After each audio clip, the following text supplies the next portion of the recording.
Okay, so we had seen that velocity of the center of mass of a system is defined as the weighted mean of the individual velocities. So it's summation mass into velocity divided by total mass.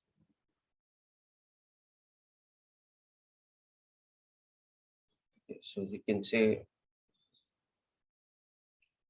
therefore, linear momentum of the system, which is defined as mass into total mass into velocity of center of mass, that can also be now defined as the summation of the individual momenta of all the particles. Here m is total mass, so that's summation mi.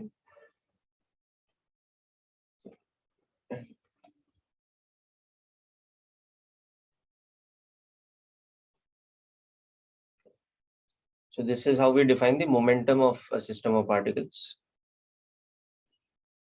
And then differentiating this relation, we had seen that we get the relation that the net external force acting on the system equals to the rate of change of its momentum.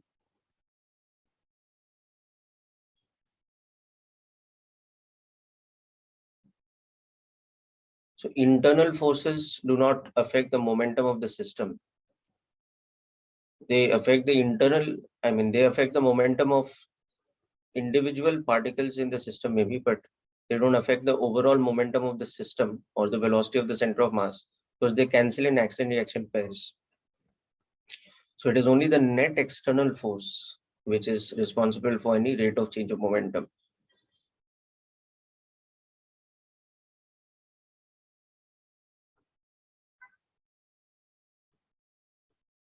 Okay. And that is why if we have an isolated system, what we call a mechanically isolated system,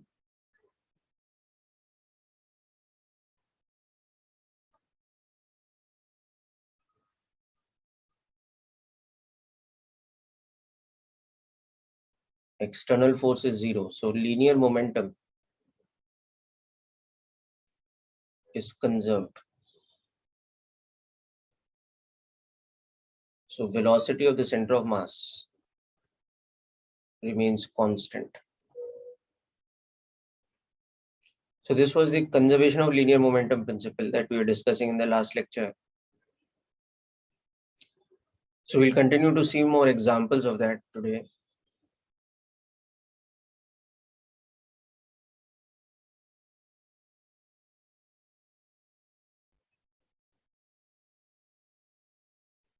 Okay, but before that, we'll also understand that if we cross multiply the time in this equation,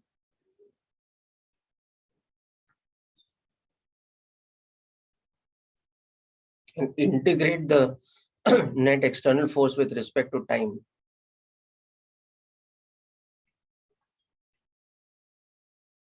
then we get this relation that impulse due to net external force is equal to change in momentum.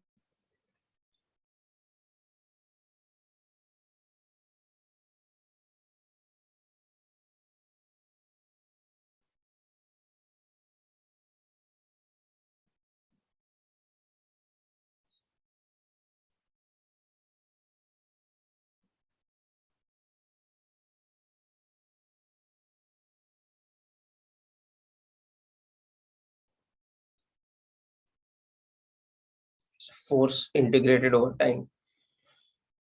That is what is called impulse, and that is equal to the change in linear momentum. So this is the impulse momentum relation.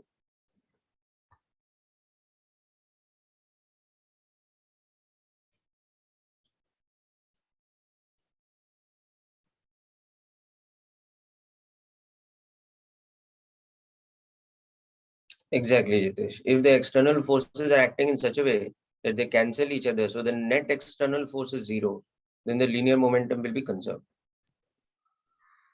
So in that case, we have to apply P initial is equal to P final. Exactly. Conservation of linear momentum. Okay.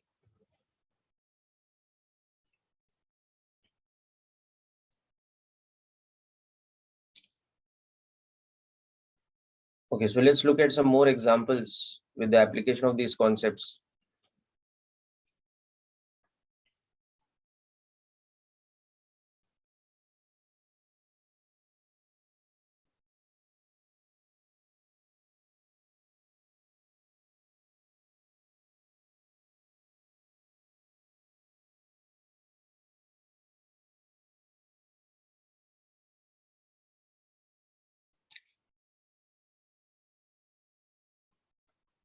Okay, now we have, let's say, this kind of situation.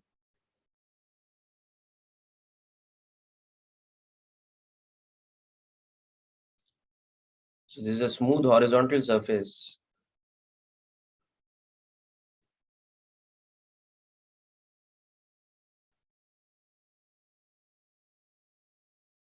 Yeah, I'll scroll up, just give me a minute. Okay.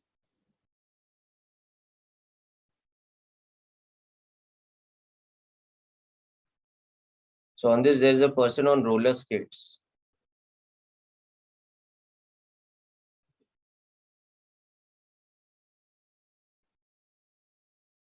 There's also a box placed.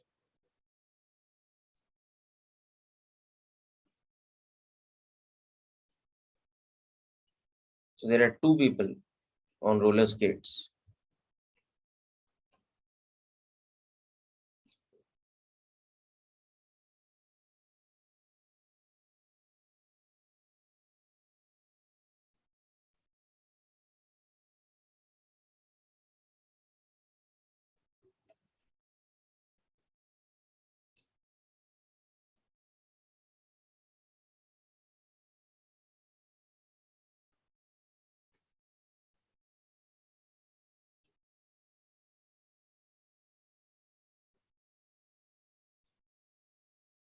Okay, so now what happens? A, the person A, pushes the box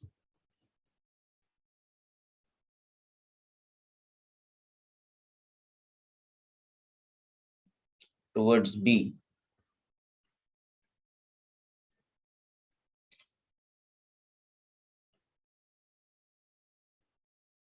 At a speed of 1.2 meters per second.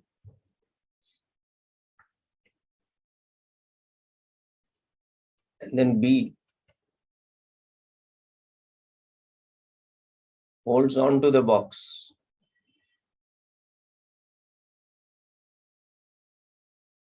to try and stop it.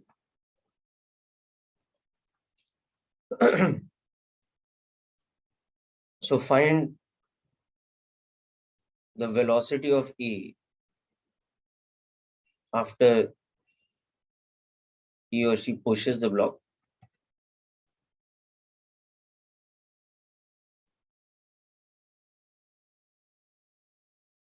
And similarly find velocity of B after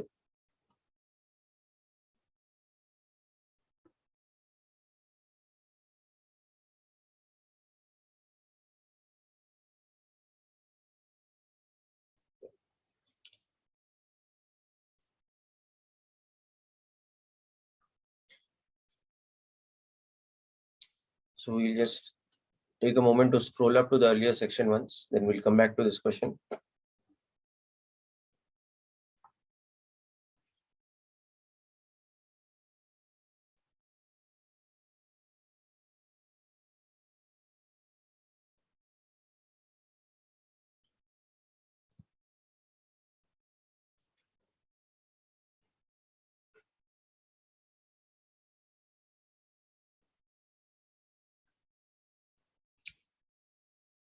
Okay, finish with this section home. Just a second, sir. Okay.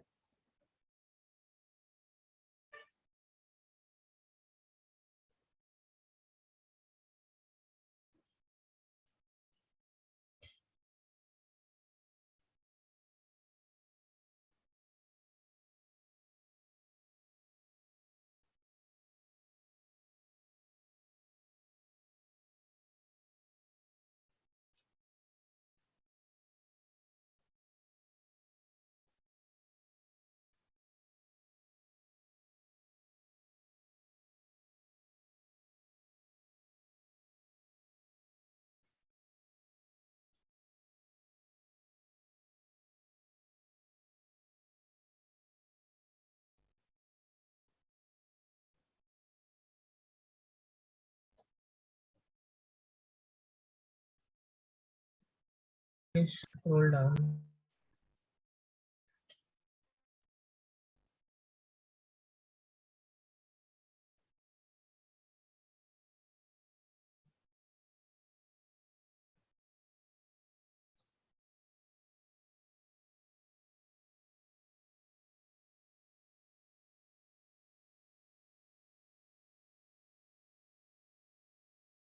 Yes, Jinendra, very good. The first answer is correct.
Yes, very good, Vedant. That's correct.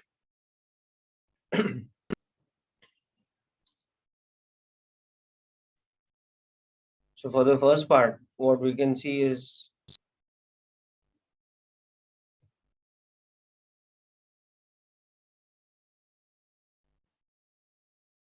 if you take A plus the box as a system,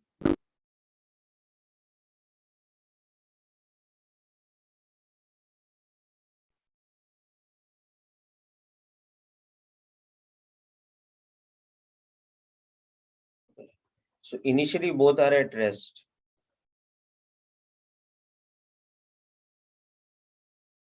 Okay, so this is an isolated system. There's no external force. Now A will push the box with some impulse. The box will push A back with equal and opposite impulse.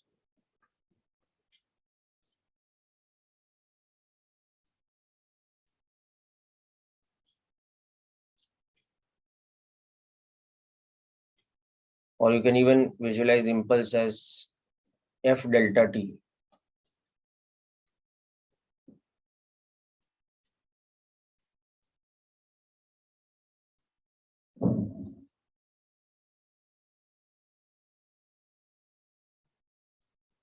If you assume it's a constant force.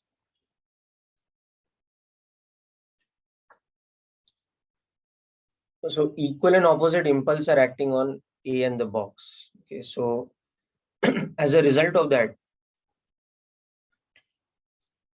if the box sets off with some velocity v1,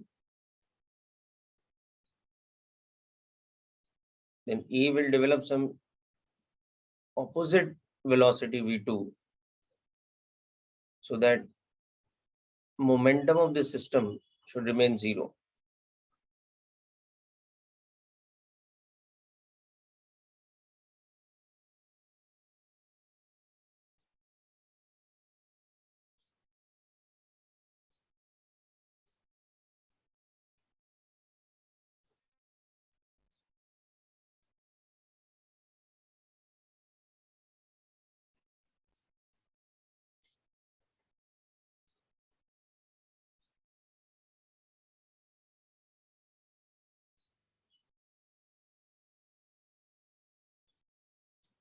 Okay, so we can say that A will recoil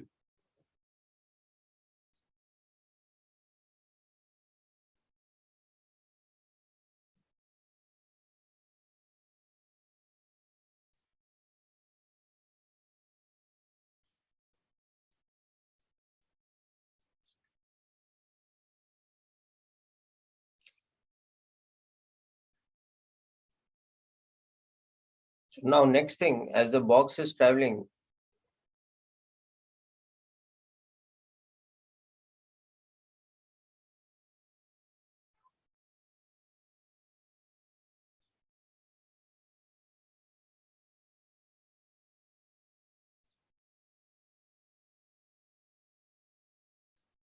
so initially B is at rest.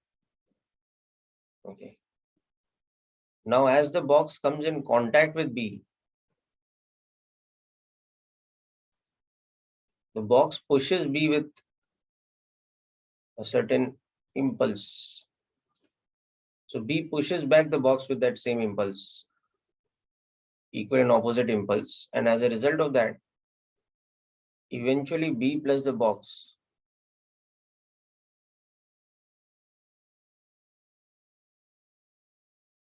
will be moving at some velocity v3, let's say. So as a system, their momentum is conserved.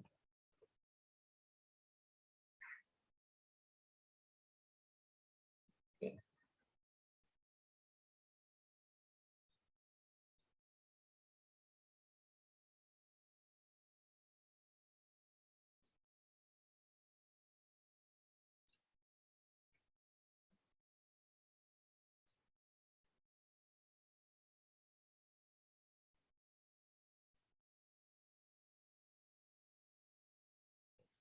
So how much was B's mass now? I think it was 75 kg. 75, yeah. Yeah. 75. So anybody worked out how much will be the velocity of B after? 0.4. Yes, very good, Janen. That's correct. Okay. So this momentum, this initial momentum, is m1 v1 plus 0. Okay. Now this becomes in this picture, this becomes m1 plus m3, the total mass, into this common velocity. Okay. So here the box plus B are moving together at v3. It's like the box comes and collides with B. And as B holds on to the box is carrying B with it at a certain velocity. Both of them are sliding at the common velocity v3. So 25 into 0, so into 1.2 will become 100 into v3.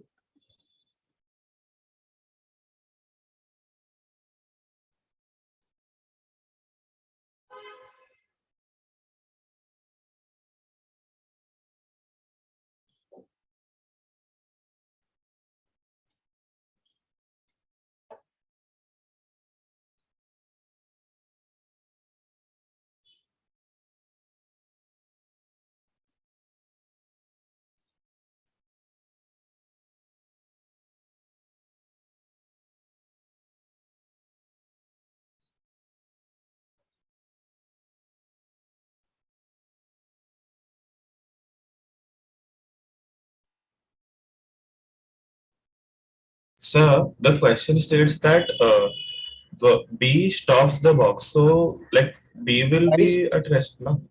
No, it says that B tries to stop the box. Okay, and tries. one thing you'll realize that because there's no friction on the ground, he's on roller skates on a smooth surface.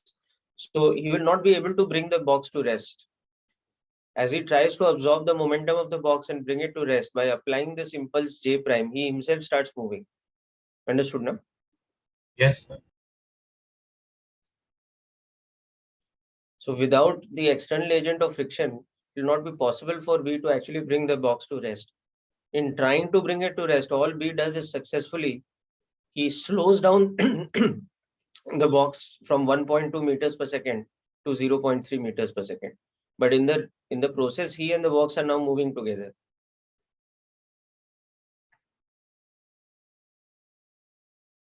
So he absorbs some of the momentum of the box, but is not able to bring it to rest.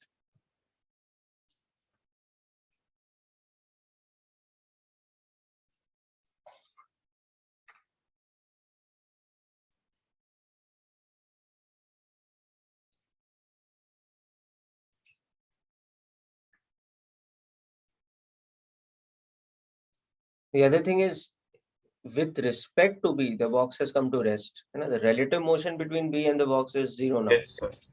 So in his own frame, he has brought the box to rest, but in the ground frame, he is unable to bring it to rest. So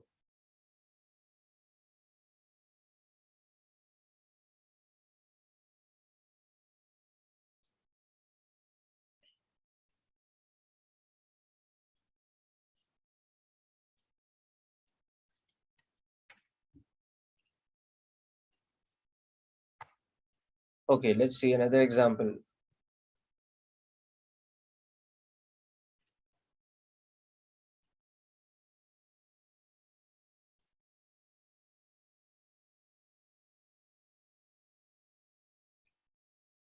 So next, we are looking at a type of example which we'll very commonly find in system of particles exercises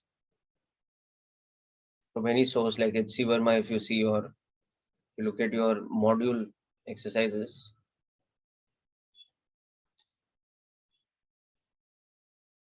So this time on the smooth horizontal surface or on a smooth floor, we have like a wooden plank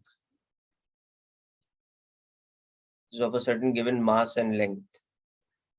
So there's no friction between the floor below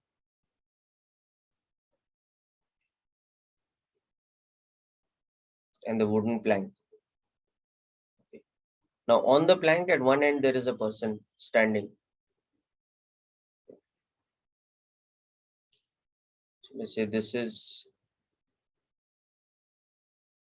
a plank of 25 kgs and length 4 meters.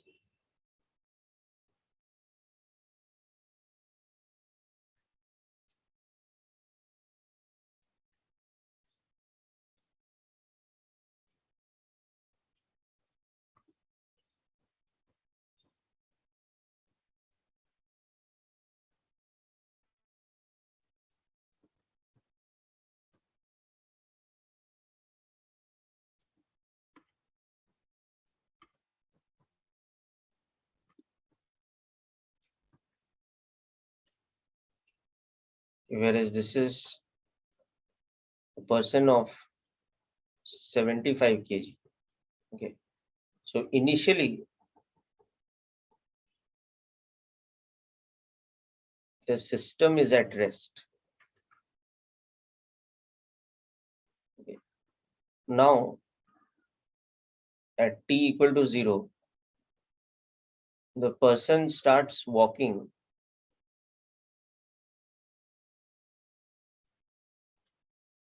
at a speed of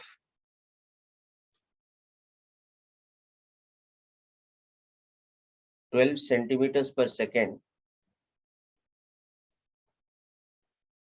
relative to the plank.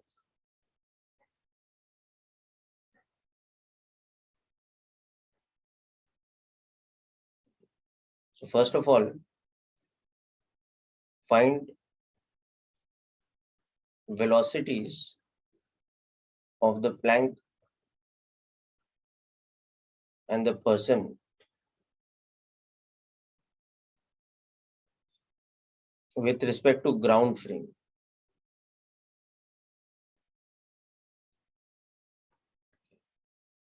Then secondly, when the person reaches the other end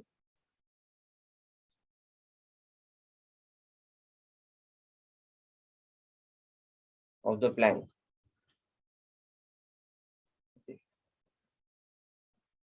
what are the displacements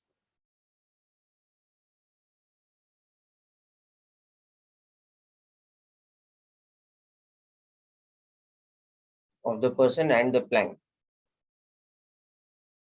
again with respect to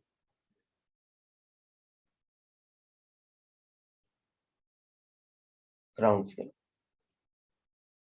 So here what you'll realize is that because there's no friction on the floor below, as the person walks forward on the plank is slipping backwards because of the mutual impulse that they apply on each other.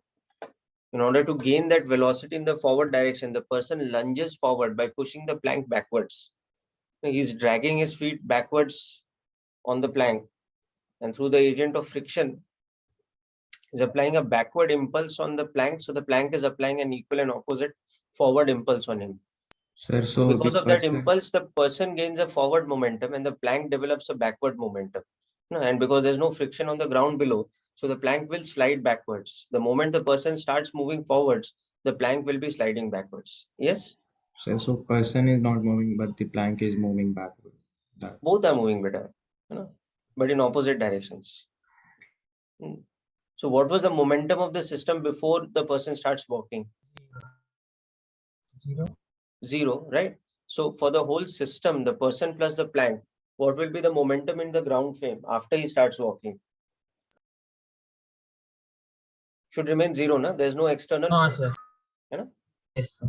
So if the person has a forward momentum, the plank has to have an equal and opposite backward momentum, so that the total momentum of the system should remain conserved and therefore should remain 0 in this case. It's just like the previous example we saw. When A pushed the box started moving forward, A developed a recoil velocity. So here the opposite is happening. The person is pushing the plank backwards to give himself a forward momentum. So the net momentum of the system should remain 0. Got it now? Yes. Okay.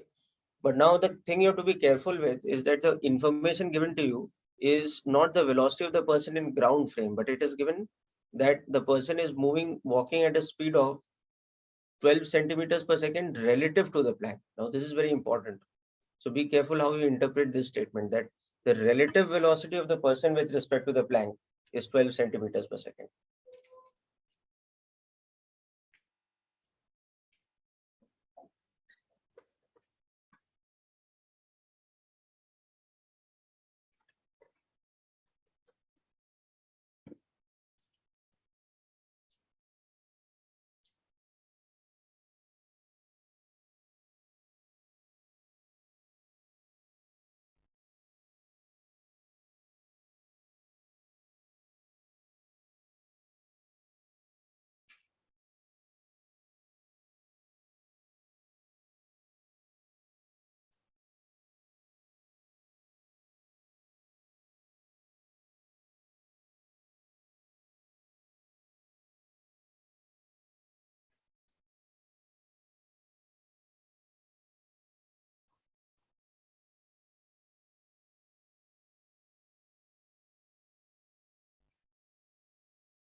Okay, so I have received some answers.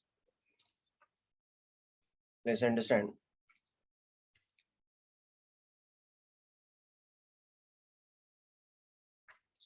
Okay, so the relative velocity is 12. Okay. So as a result of that, so first of all, let's understand the impulse momentum picture. Then we'll understand. So masses are 25 kg and 75 kg. Okay.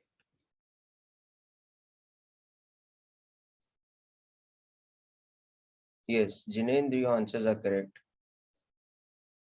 Only the algebraic sign for the person's velocity.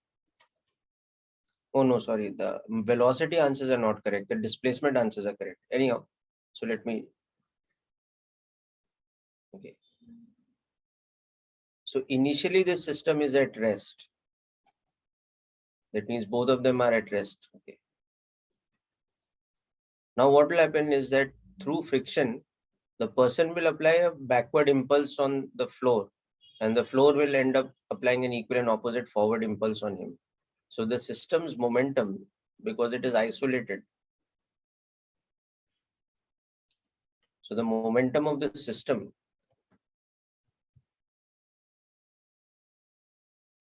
which is equal to 0 should remain conserved. So as a result of this impulse acting on the person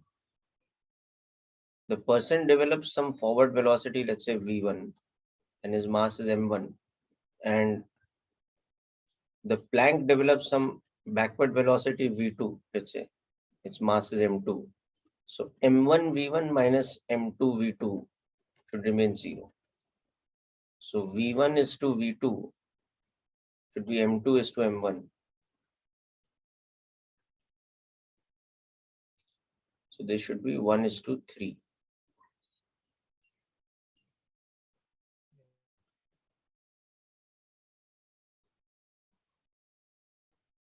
Okay. So v1 and v2 are the velocities with respect to ground frame.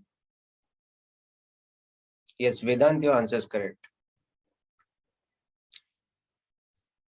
Okay.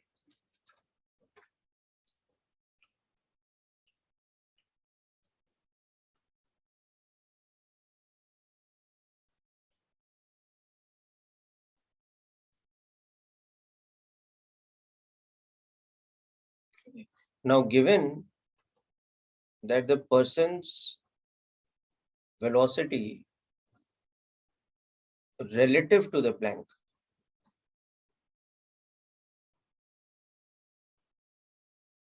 equals to 12 centimeters per second, right? Yes. So what will be the Yes. person's velocity relative to the Planck? It will be the person's velocity in ground frame Plus V minus. prime. So in this case, the magnitude will become plus, but as a vector, you know? So Yes, this sir. is like this is plus 12 I cap. So this is V1 I cap minus of minus V2 I cap. Yes, sir. So 12 is equal to V1 plus V2. Two things which are going in the opposite direction. The relative velocity is the sum of their velocities. No? Yes. Okay. So this is our second relation. So from this solving 1 and 2 now we'll get. Let's do it in the space below. So we'll get V1 having a magnitude of 1/4. That means the person's velocity in the ground frame is 1/4 of 12 or 3 meters per second. 3 centimeters. Yeah, 3 centimeters per second. Sorry. Okay, so that will be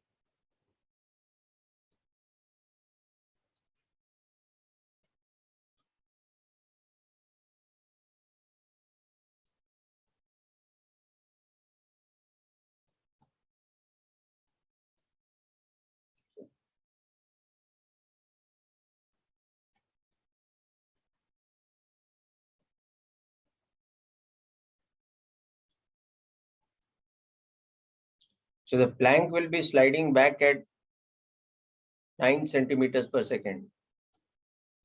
Whereas the person will actually in the ground frame have a velocity of only 4 centimeters per second. But to the person it will, to the person it will look like on the plank he's moving at 12 centimeters per second. Because with respect to the plank, his velocity will be 12 forward. Okay, so hope this point is clear to all of you.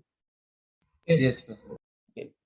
Now the same thing we will apply in terms of displacement like we've done for velocity. So because momentum of the system is 0, that means what about the velocity of the center of mass of the system? It should be 0. So that means the displacement of the center of mass should be 0. So as the person walks, the center of mass should not move. The center of mass should remain where it was. So that is why the displacement of the person in the forward direction and the plank in the backward direction will happen in such a way that they cancel each other or they have a cancelling effect. So the net displacement of the center of mass should remain 0. So if this was the system initially, okay, now we know that the person starts moving forward at V1 and the plank starts coming back at V2. So what will happen? And you can actually see that V2 is 3 times V1. So actually in the ground frame, the plank is sliding at a faster rate at 3 times the speed at which the person is actually moving. Okay. So we assume that this is what happens. As the plank slides back,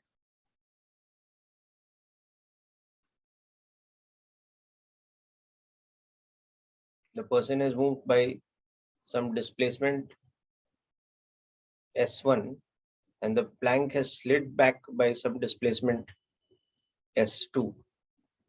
And the sum of these two displacements in magnitude is equal to the length of the plank. Okay. So displacement of center of mass is 0. So this implies here that M1 S1 minus M2 S2 should be 0. So S1 is to S2 is equal to M2 is to M1. Or you can also understand this way, that S1 is V1 into whatever time and S2 is V2 into whatever time. So that's another way to understand.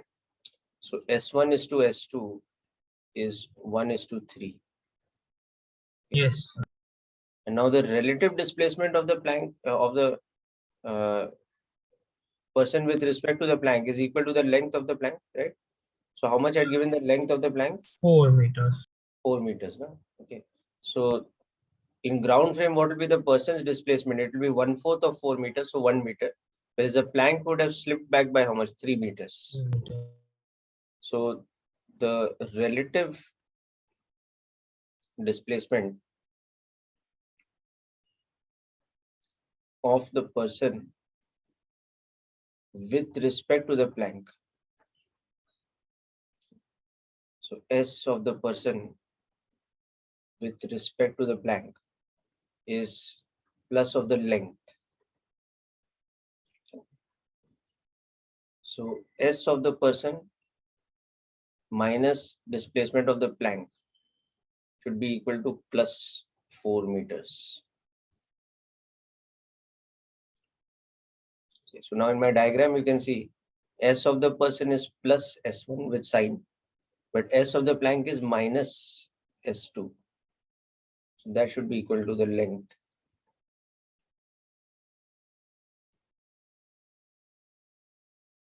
So it's just like very similar to that velocity equation, which we get from momentum conservation.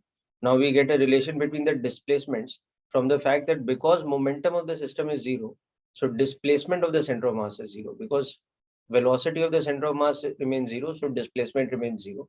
So now solving these two, you can see that S1 is 1/4 of L. So the person ends up moving only 3 meters forward, whereas S2 is 3/4 in magnitude. So sorry, the person moves only 1 meter, not 3 meters. And the plank slides back by 3 meters.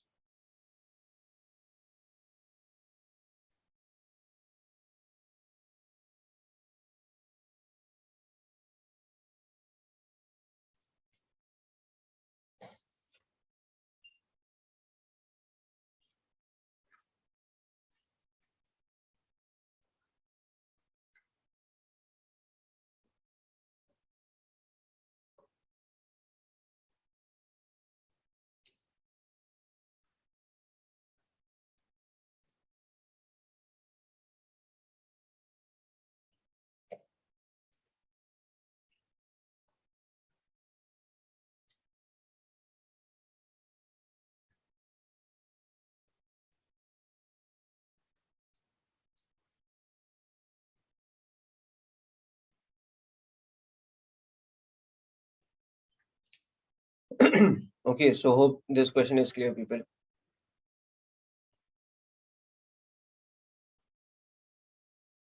Yes, sir.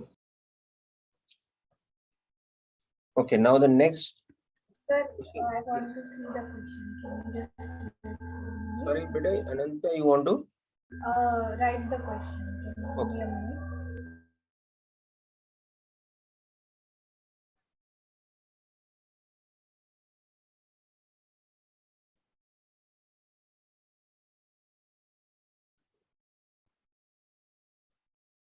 Sir, no, the lower part only, not the question. I mean the answer. The first part. Second part of the answer.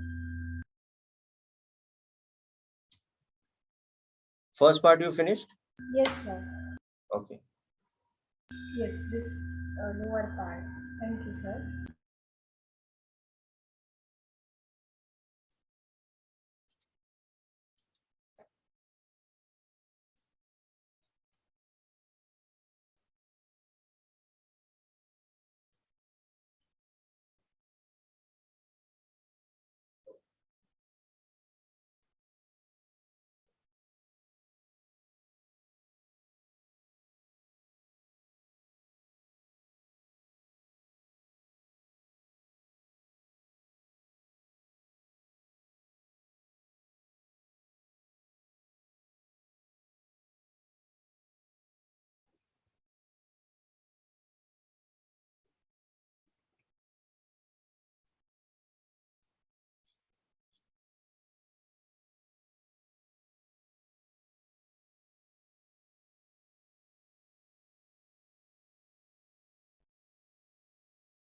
Yes, sir, done. Okay, done now. Okay. Now, next type of question we will do now. So See, here the displacements will be like negative, positive, like that. which displacement, beta? The displacement of the plank with the ground Yes. frame. In the negative direction. Yes. So if we write with sign convention, then we should write S2 as -3 and S1 as, but see what I have done is I have taken the direction of S2 with the arrow in the diagram, right? So here I've just written the magnitude, so that's 3 meters. Yeah. Okay, no? Yeah. Okay.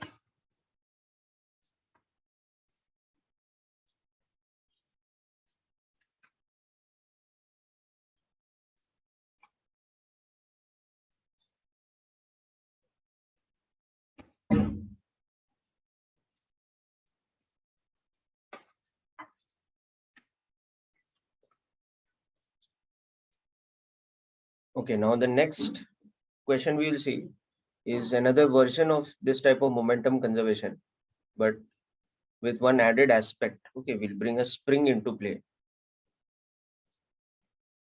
So we'll take a spring mass system, 2 blocks connected to a spring.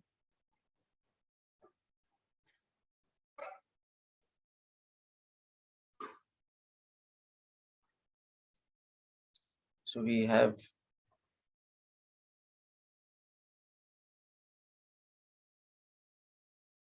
this kind of a system now.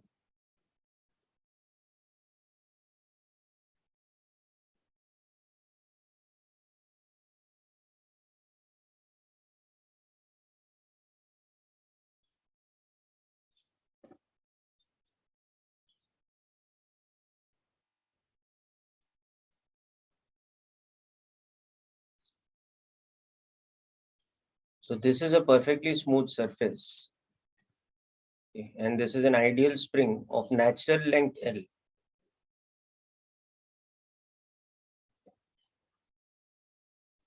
So L is the natural.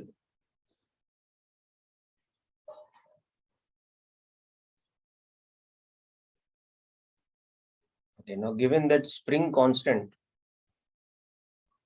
is 12 newtons per centimeter and the blocks are of mass 3 kilograms and 6 kilograms respectively. Okay, now what we do is initially we take the system from this state that I'm showing here to a state where we actually compress the spring by application of some external forces on the two blocks.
Okay, so two equal and opposite external forces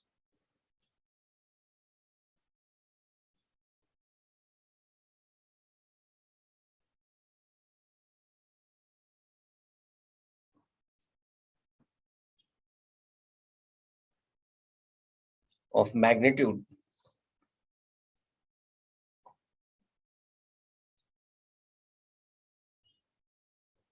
60 newtons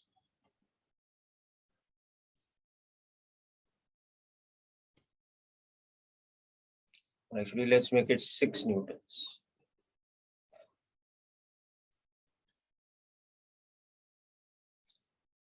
are applied initially to keep the spring compressed.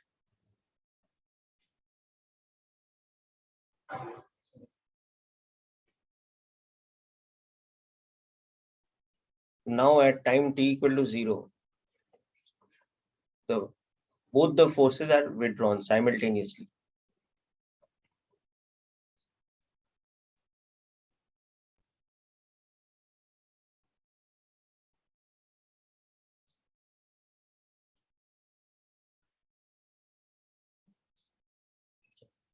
So find first of all the initial compression of the spring.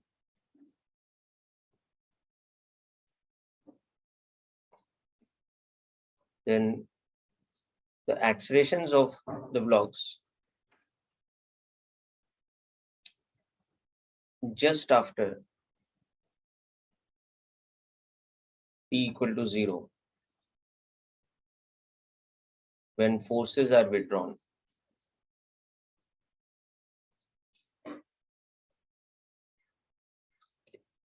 Also acceleration of center of mass at this instant.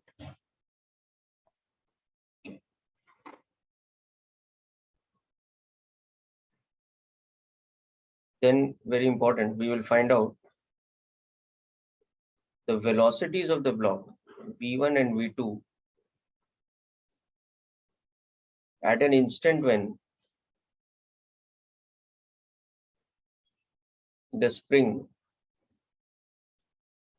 is in the relaxed state. So as the spring pushes the two blocks outwards, after you withdraw the two forces, okay, the spring is uncompressing. It's going from a state of compression of L minus x naught back towards the natural length. So by the time it reaches the natural length position or x equal to 0, what are the individual velocities of blocks M1 and M2? This we have to find over here. So just try out this question. So you can see what is the initial state of the system. It's both the blocks are at rest. So the center of mass is at rest. So the momentum of the system is 0 when you start. And when you withdraw the two forces simultaneously, the net external force on the system will again be 0. Because spring force will be an internal force between M1 and M2. It will be there in an action reaction pair. and there's no external horizontal force. The vertical forces of weight and gravity are cancelling each other, or rather, the vertical forces of gravity and normal reaction are cancelling each other. So net external force on the system will remain zero. So once again, momentum should be conserved, and that too in such a way that the center of mass remains at rest. So that is the concept we have to apply over here.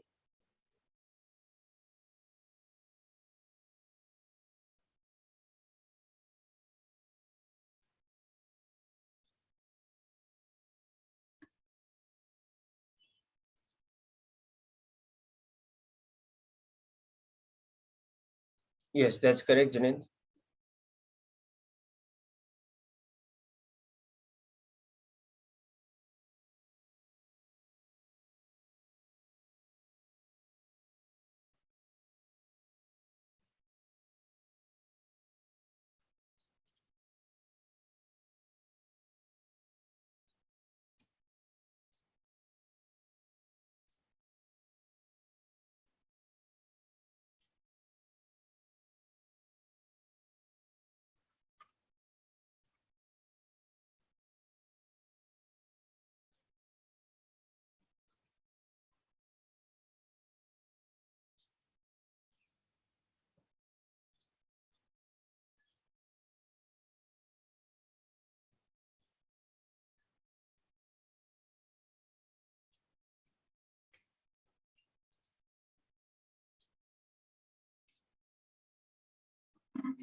Okay, very good. Jinendra, it's correct, your answers. Okay. Only the compression unit, check it. Okay, because the unit of K is given in Newton per centimeter.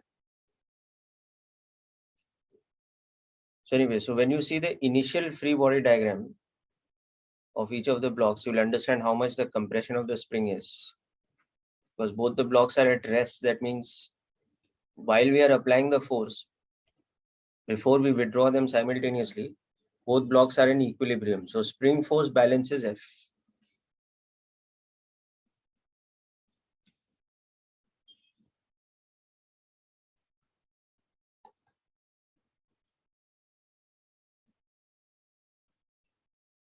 So while we are applying the two forces, this is what is happening. Kx naught type of spring force is acting. So acceleration of both the blocks is 0.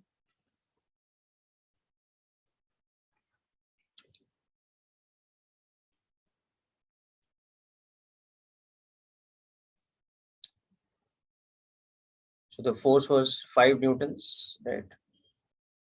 So 6 newtons, and the spring constant is 12 newtons per centimeter.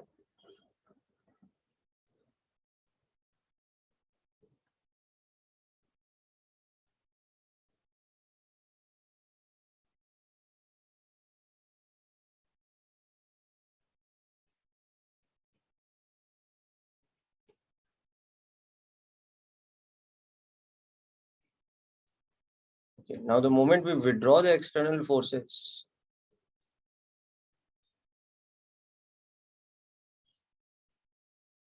okay, so at the moment when we withdraw the external forces,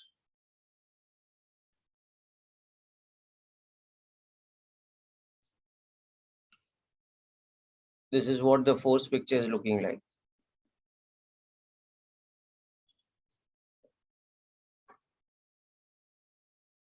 So they're no longer going to be at rest. I mean, the initial velocity is 0, but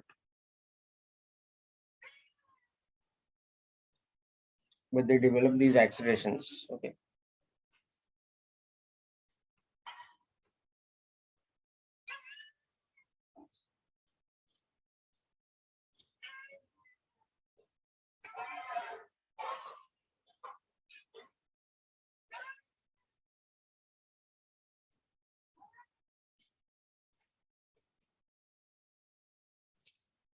Okay, so Kx naught is equal to 6 newtons, and the masses are how much? 3 and 6 kgs. Okay, so A1 will be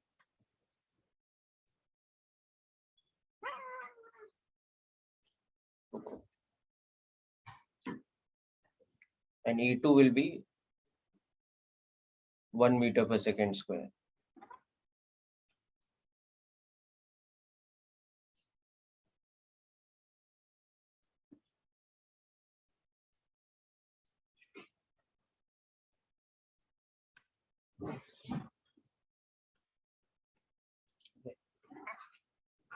But what about the acceleration of the center of mass? So you can see that as a system, it is isolated.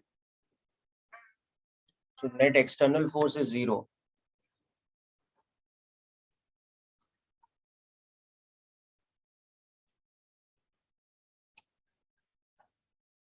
Also notice that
Okay, so this is the accelerations of the block. Okay. Now, because the individual blocks are getting accelerated, so after a while, what will happen is as the spring comes to natural length situation,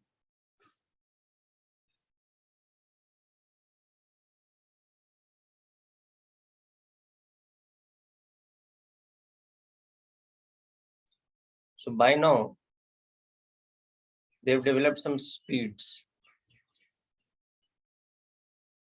This has got some speed V1.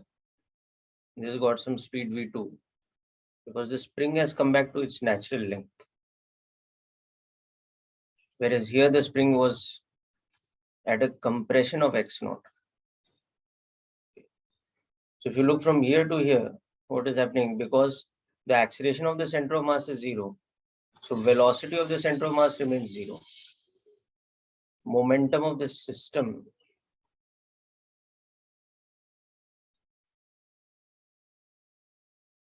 is conserved. Okay. So according to that, V1 and V2 should have this relation that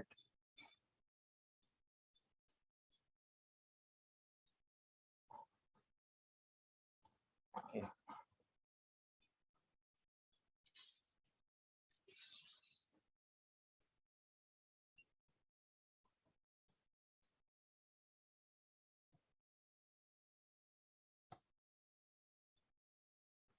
So masses of M1 and M2 are in 1:2 ratio. So speeds will be in 2:1 ratio.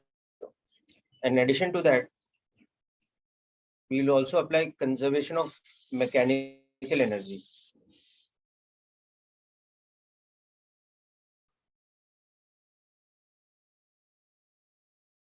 Okay. So this is conservation of momentum. This is conservation of mechanical energy. So change in kinetic energy of blocks M1 plus M2 plus change in potential energy of the spring should be 0. Okay, so going from the initial state to this state where the spring is back to natural length, okay, you can see that the kinetic energies of the blocks have increased from 0 to their final values, half M1 V1 square and half M2 V2 square. So there's a positive change in kinetic energy, but the spring has lost all of its potential energy. Initially, it was compressed by x naught, and now it's back to natural length. So this is our second equation. M1 V1 square plus M2 V2 square will become K x naught square. This is our second equation. Now solving these two equations, we will find V1 and V2.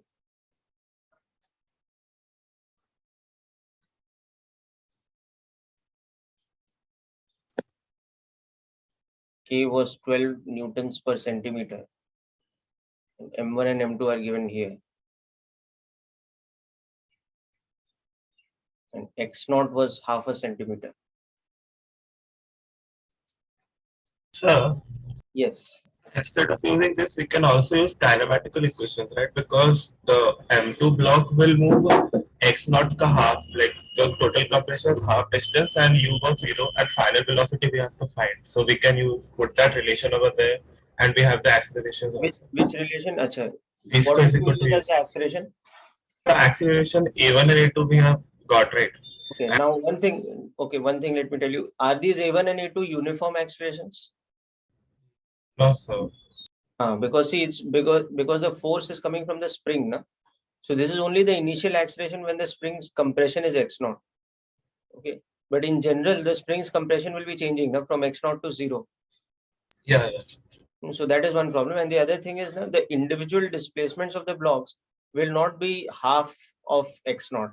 Why? Because the masses are not equal. So the displacements of the blocks will also be in 2:1 ratio because the displacement of center of mass is 0, no? Yeah, okay, yes, I got it. Yes. So that's another thing that you can be asked, that by the time the spring comes to natural length, what are the individual displacements of block M1 and M2? So you'll see that M1 and M2 have displacements in 2:1 ratio, and the sum of their displacements is equal to x naught. Okay, so that's why we have to use the work energy relation here. Basically, remember that whenever there's a spring force involved, okay, you have variable acceleration. Okay, got it.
Done, sir.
Okay, now let's substitute the values and get the value of V1 and V2. Okay, but one thing you have to be careful about here, people, is the units. Okay, when you substitute K and V1, rather K and X naught in the equation, it must be done in SI units. Okay, so in this equation, you substitute all these things.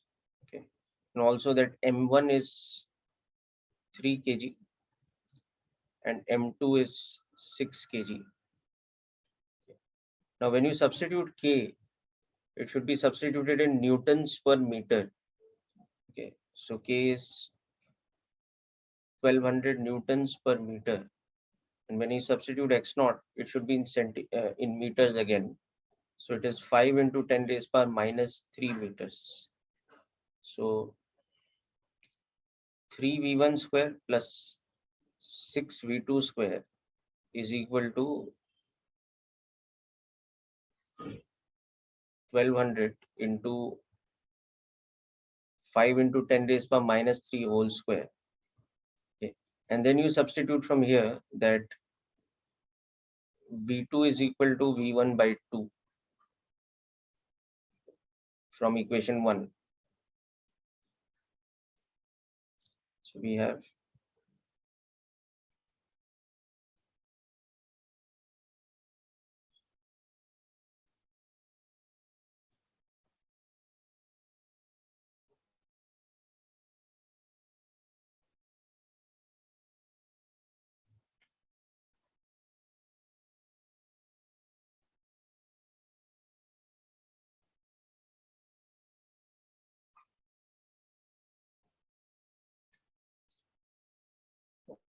okay, so 3 plus 3 by 2, so that will become 9 by 2.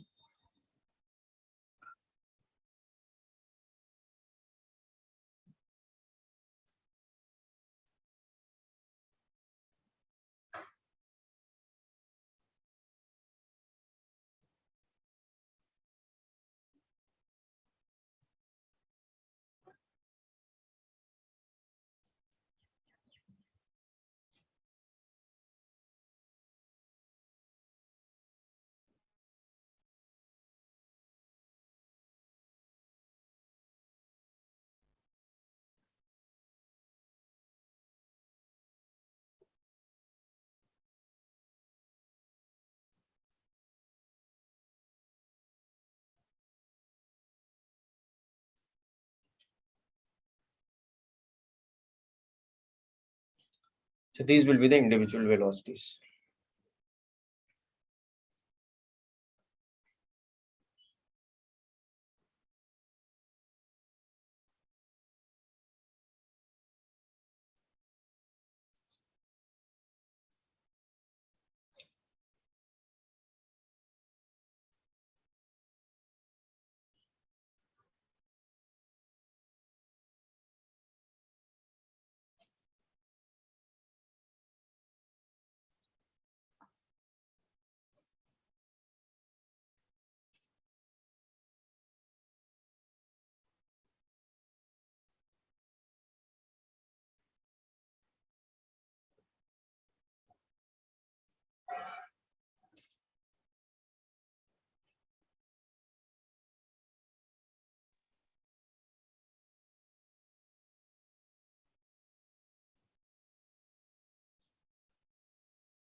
Okay, so people hope this question is clear. So, So these are about examples of momentum conservation.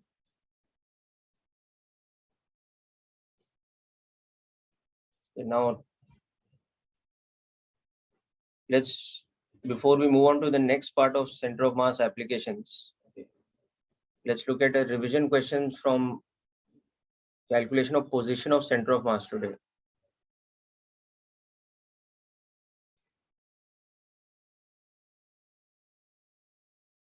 So for this question, we have a situation like this, that we have a disk like this, a thin uniform disk. Okay. And from that disk, what we have done is we have cut off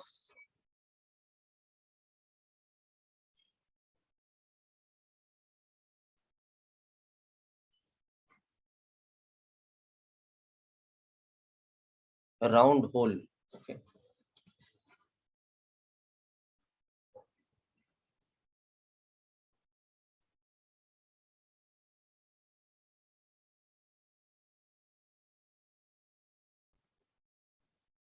So this kind of a round hole is cut from the disk.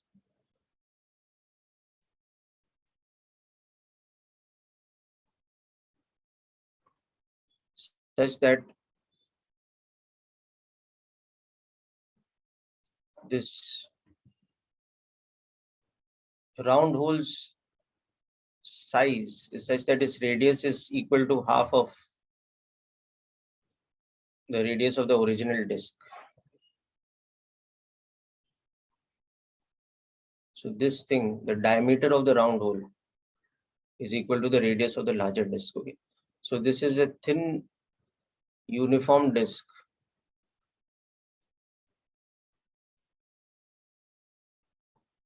of radius r with a round hole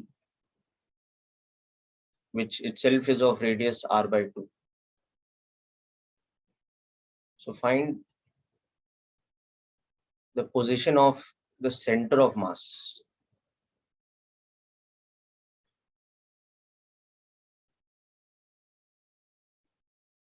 Of this body. Okay. So we have to locate the position of the center of mass. Just note down the question and I'll explain the method. So the method we use here is called the superposition principle, that if we place that small round hole back, or the mass that we have removed, the mass that we have cut out to create that hole, if we place it back over there, then we are getting a full uniform disk. And the center of mass of that full uniform disk will be at the geometrical center. Okay, so we will use that principle over here, that if we add the mass of the small round hole that we have cut out, then the system becomes a disk whose center of mass is well known. So how can we use that information to find the center of mass of the given system, which is the disk minus the hole?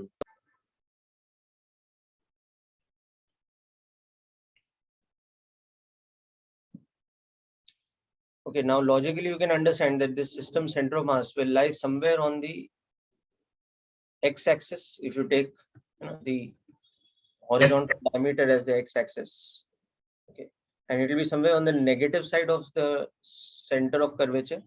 Okay. So if we take this as our x-axis and this as our y-axis, so our origin is the center of curvature. Okay. Then we can use the principle of superposition, that if we add the mass of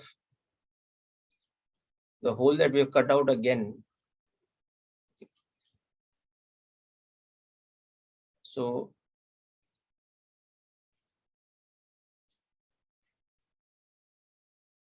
let's say this system that we have right now, it's of mass m1, okay, and its center of mass is somewhere over here. So its x coordinate is x1, which we don't know. Okay, and the round hole that we have cut out, that is of mass m2.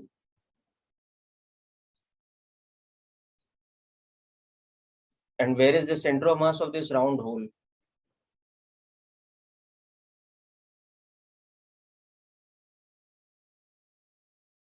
is located over here.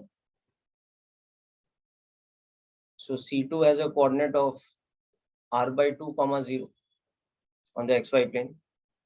Okay. So now this system, when we add this and this, you're getting this, and this system has center of mass, that is M1 plus M2, that has the center of mass at the origin. Okay. So here this is M1. This is the disk with the hole. And this is the smaller disk.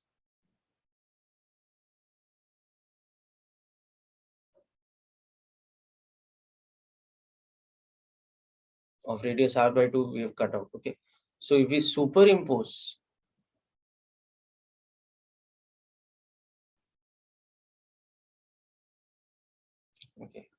we get full disk like this. Okay.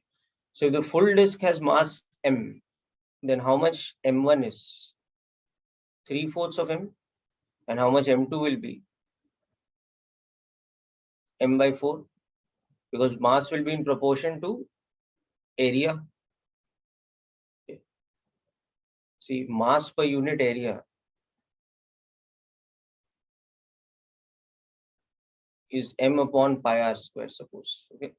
So then m1 should be equal to m upon pi r square into its area, and m2 should be m upon pi r square into its area. Now what is E2?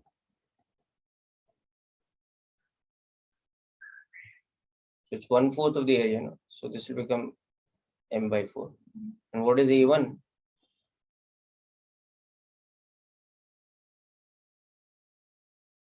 So 3/4 of pi r square.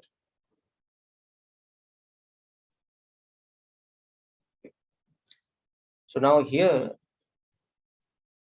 we use this formula.